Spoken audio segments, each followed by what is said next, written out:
అందరికీ నమస్కారం. ఈరోజు మంగళవారం అంటే రామభక్తుడైన హనుమంతుడికి చాలా ఇష్టమైన రోజు.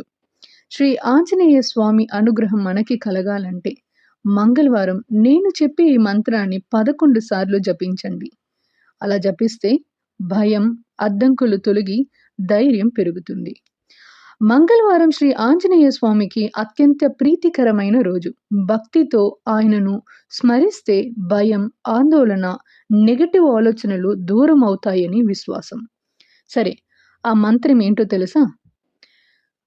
ఓం శ్రీ హనుమతే నమః. అంతేనండి.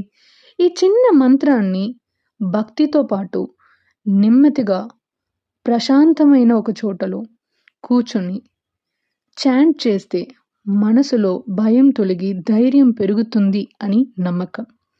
మీరు తయారైతే నాతో పాటు ఇక్కడే కళ్ళు మూసుకొని ఒక 11 సార్లు ఈ మంత్రాన్ని స్మరిస్తాం. ఓం శ్రీ హనుమతే నమః. ఓం శ్రీ హనుమతే నమః.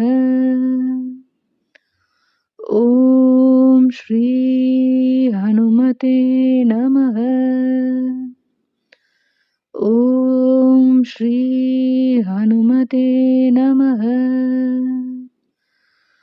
ఓం శ్రీ హనుమతే నమః.